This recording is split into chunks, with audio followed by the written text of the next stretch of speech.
உலகத்தில் எத்தனையோ பொண்ணுங்க இருந்தும் நான் ஏன் சார் ஜெஸ்ஸியை லவ் பண்ணேன் இந்த மாதிரியான ஐகானிக்கான ஒரு டைலாக் நமக்கு கிடச்சி இன்னையோட 14 ஆண்டுகள் ஆகுது. விண்ணை தாண்டி வருவாயா ஒரு சூப்பரான லவ் ஸ்டோரி. கௌதமேனன் இயக்கத்தில் சிம்புவும் த்ரிஷாவும் லீட் ரோல் பண்ண இந்த படம் வந்து பயங்கரமாக பாராட்டப்பட்டுருச்சு. இன்றைக்குமே ஒரு ஐகானிக்கான லவ் ஸ்டோரியாக அந்த படம் இருக்குது. தமிழ் சினிமாவில் வந்த காதல் படங்களை பற்றி நம்ம ஒரு விஷயத்தை பேசுகிறோம் அப்படின்னா டெஃபினட்டாக இந்த படத்தை மென்ஷன் பண்ணாமல் இருக்கவே முடியாது. ஹேட்டட் அடோர்ட் பட் நெவர் இக்னோர்ட் அப்படின்னு சொல்லுவாங்கள்ல, அந்த மாதிரி தவிர்க்க முடியாத ஒரு திரைப்படமாக தான் விண்ணை தாண்டி வருவாயா இருந்தது. இன்றைக்குமே இருக்குது அப்படின்னு நம்ம சொல்லலாம். இன்னையோட 14 ஆண்டுகள் ஆகுது. இந்த படம் எதனால இன்னுமே நின்று பேசுது, இந்த படத்தில் அப்படி என்ன ஸ்பெஷல் இருக்குது அண்ட் அதை சுற்றி இந்த படத்தை பற்றிய சின்ன ஃபேக்ட்ஸை தான் நாம் இந்த வீடியோவில் பார்க்க போகிறோம். முதல்ல கௌதமேனன் அவர்கள் வந்து இந்த படத்தை ஒரு அவுட் அண்ட் அவுட் தெலுங்கு படமாக தான் எடுக்கணும் அப்படின்னு ஆசைப்பட்டார். அண்ட் இதில் வந்து மகேஷ் பாபு அவர்களை லீட் ரோலில் நடிக்க வைக்கணும் அப்படின்னும் அவர் விருப்பப்பட்டிருக்காரு. பட் சில பல காரணங்களால் அது நடக்காமலே போயிடுச்சு.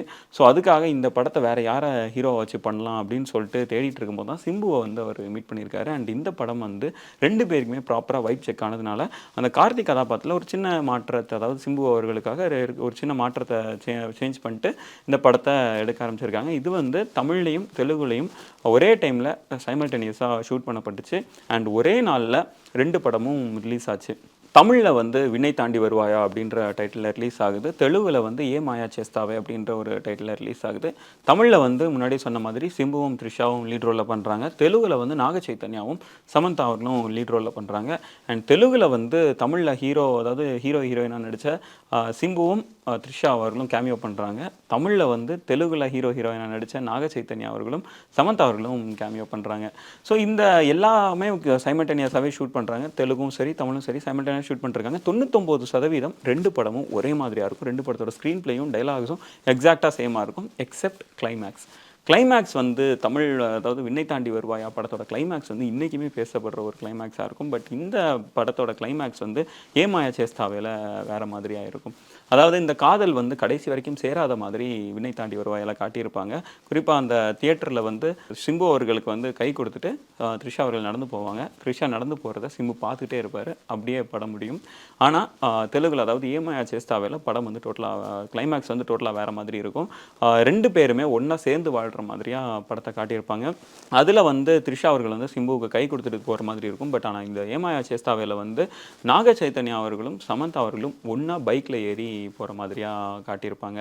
இது வந்து எதனால அப்படின்ற மாதிரி பார்த்தோம் அப்படின்னா, தெலுங்கு ஆடியன்ஸ் வந்து அதை எப்படி ரிசீவ் பண்ணுவாங்க அப்படின்றது வந்து அந்த ப்ரொடியூசருக்கு வந்து டவுட் இருந்ததால் இந்த கதையோட கிளைமேக்ஸை மட்டும் மாற்றிக்கலாம் அப்படின்ற மாதிரி கேட்டிருக்காரு. ஸோ அதனால தெலுங்குக்கு ஒரு கிளைமேக்ஸும் தமிழுக்கு ஒரு கிளைமேக்ஸும் கொடுக்கப்பட்டுச்சு. அண்டு இந்த ஒரு விஷயந்தான் அப்படின்னு பார்த்தோன்னா இல்லை, இந்த முன்னாடி சொன்ன மாதிரி மகேஷ் பாபுவோட காஸ்டிங் டிஃப்ரெண்ட்டாக இருந்தது மாதிரி இதில் வந்து விண்ணை தாண்டி வருவாயா கணேஷ் அப்படின்னு சொல்கிறப்படுற நம்ம விடிவி கணேஷ் அவர்கள் இருக்கார்ல, அவர் வந்து இந்த படத்து மூலமாக ஆக்டர் அறிமுகமாகிறாரு. அந்த ரோல், அதாவது சிம்பு அவரோட மென்டார் ரோல், கார்த்திக் ரோலோட மென்டார் ரோலில் வந்து விடிவி கணேஷ் இருக்கிறதுக்கு பதிலாக விவேக் அவர்களை தான் அப்ரோச் பண்ணியிருக்காங்க. பட் அதுவும் சில பல காரணங்களால் அவரால் நடிக்க முடியாமலே போயிடுச்சு. படம் எந்த அளவுக்கு பெரிய ஹிட் ஆச்சோ அதே மாதிரி இந்த படத்தோட பாடல்களும் இந்த படத்தோட பேக்ரவுண்ட் மியூசிக்கும் பயங்கரமாக பேசப்பட்டுச்சு. இதுக்கு முன்னாடி கௌதமேனன் அவர்கள் இயக்கிற படங்கள்னாலே அது ஹாரிஸ் ஜெயராஜ் மியூசிக்காக தான் இருக்கட்டும், காக்காவாக இருக்கட்டும், மின்னலையாக இருக்கட்டும், பச்சை கிளி முத்துச்சரமாக இருக்கட்டும், வேட்டையாடு விளையாடுவாக இருக்கட்டும், இல்லை வாரணம் ஆயிரமாக இருக்கட்டும், எல்லா படத்துலையுமே ஹாரிஸ் ஜெயராஜோட இசை தான் இருக்கும். முதலாக ஏஆர் ரஹ்மான் இசையில் இவர் கௌதமேனனும் ஏஆர் ரஹ்மானும் ஒரு படத்துக்காக ஒன்று சேர்றாங்க. அண்ட் ஏஆர் ரஹ்மான், கௌதமேனன், சிம்பு அப்படின்ற அந்த ட்ரியோ வந்து முதலாக இந்த படத்து மூலமாக அதுக்கப்புறம் அச்சம் என்பது மடமையடா அண்ட் வெந்து தணிந்தது காடு அப்படின்னு சொல்லிட்டு அடுத்தடுத்து 2-3 படங்களும் அவங்க சேர்ந்து ஒன்றா பண்ணுறாங்க. இந்த படத்தில் வர்ற ஓசனா, ஓமன பெண்ணையாக இருக்கட்டும், இல்லை இந்த படத்தில் வர அன்பிலவன் பாட்டாக இருக்கட்டும். அன்பிலவன் வந்து குறிப்பாக சொல்ல போனோம் அப்படின்னா, இந்த ஊரில் எந்த ஒரு கல்யாணம் நடந்தாலும் சரி அந்த கல்யாண வீடியோவை போட்டு இந்த பாட்டை பேக்ரவுண்டில் போட்டு செலிப்ரேட் பண்ணுறது நம்மளால் பார்க்க முடியும். அண்ட் ஆரோமலை ரொம்ப ஒரு ஸ்பெஷலான சாங் அப்படின்னு சொல்லலாம். பெரிய லெவலில் அந்த பாட்டுக்கு வரவேற்பு கிடைச்சிது. அண்ட் மன்னிப்பாயா, இது வந்து இந்த படத்துக்கு ரொம்பவே ஒட்டி போன ஒரு பாட்டு அப்படின்னு கூட நம்ம சொல்லலாம். ஜெஸ்ஸியோட கதாபாத்திரத்தோட எமோஷன்ஸை வந்து இந்த பாட்டு சொல்லியிருக்கோம் அப்படின்னே பார்க்கலாம். ஒரு நாள் சிரித்தேன் மறுநாள் கொல்லாமல் வெறுத்தேன், உன்னை நான் கொல்லாமல் கொன்று புதைத்தேன் அப்படின்ற மாதிரி. ஸோ இப்போது இந்த ஜெஸ்ஸியோட கதாபாத்திரம் அப்படின்னு சொல்லும்போது ஜெஸ்ஸியோட கதாபாத்திரம் வந்து ஒரு காம்ப்ளிகேட்டடான ஒரு காம்ப்ளெக்ஸான ஒரு கேரக்டராக தான் இருக்கும். ஒரு நாள் வந்து நம்ம ஐ லவ் யூ கார்த்திக் அப்படின்னு சொல்லும், I mean love with you Karthik அப்படின்ற மாதிரி சொல்லும். பட் அடுத்த நாள் பார்த்தோம் அப்படின்னா நம்ம எதுக்கு லவ் பண்ணணும், நம்ம இப்படியே இருந்துடலாமே அப்படின்ற மாதிரி சொல்லும். இந்த கதாபாத்திரம் வந்து பெரிய அளவில் ட்ரோல் பண்ணப்பட்டுச்சு. இந்த கதாபாத்திரம் என்ன இப்படி இருக்குது அப்படின்ற மாதிரி சொல்லப்பட்டுச்சு. பட் ஆனால் சொல்ல போனோம் அப்படின்னா இப்போ யூஸ்வலாகவே எந்த ஒரு கதாபாத்திரமாக இருந்தாலும் இப்போ தமிழ் சினிமாவோட எந்த ஒரு கேரக்டர்ஸை பார்த்தாலும் பெரும்பாலும் ஒன்று பிளாக்காக இருக்கும், இல்லை ஒயிட்டாக இருக்கும், ஒன்று வந்து ரொம்ப குட்டாக இருக்கும், இல்லை ரொம்ப பேடாக இருக்கும். இந்த கிரே ஏரியா கதாபாத்திரங்கள் அப்படின்னு பார்த்தோம் அப்படின்னா ரொம்பவே கம்மியாக இருக்கும். அண்ட் நம்ம ஜெஸ்ஸியோட கதாபாத்திரத்தை இந்த கிரே ஏரியா கதாபாத்திரம் அப்படின்ற மாதிரி கூட நம்ம கேட்டகரைஸ் பண்ணிக்கலாம்.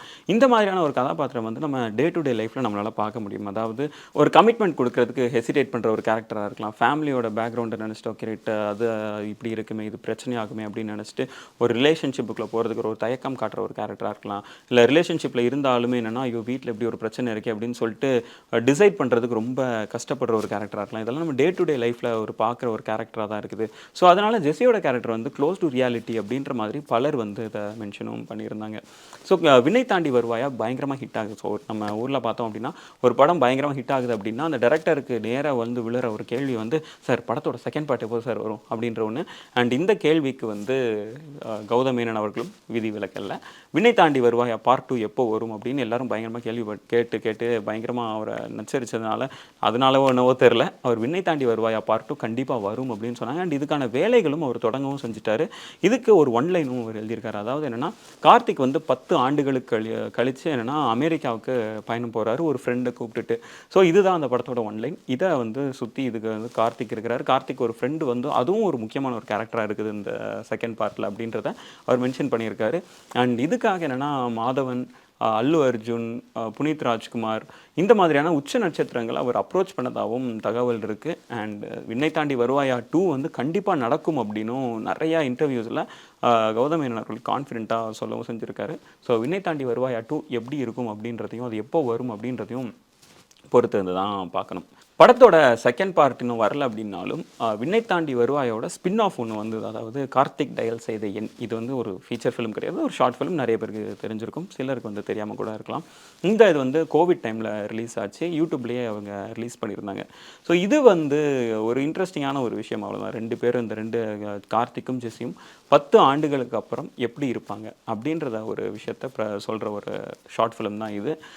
இந்த இதில் ஜெஸ்ஸிக்கு வந்து கல்யாணம் ஆகி அவங்களுக்கு ஒரு ட்வின்ஸ் இருக்கிற மாதிரி காட்டியிருப்பாங்க.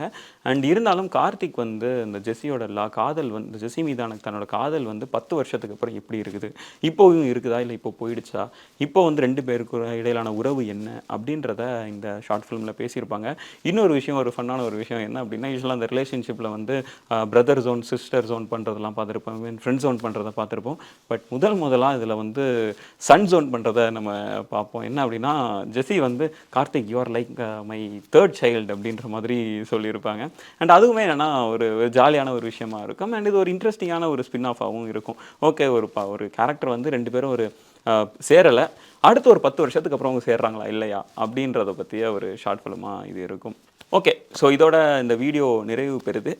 விண்ணை தாண்டி வருவாயா உங்களுக்கு எந்த அளவுக்கு பிடிக்கும், அண்ட் விண்ணை தாண்டி வருவாயால் உங்களுக்கு பிடிச்ச எலமெண்ட் என்ன, அண்ட் விண்ணை தாண்டி வருவாயா எதனால இன்னுமே கொண்டாடப்படுது, விண்ணை தாண்டி வருவாயா 2 வரணுமா வேண்டாமா, இந்த மாதிரி பல கேள்விகள் இதில் இருக்குது.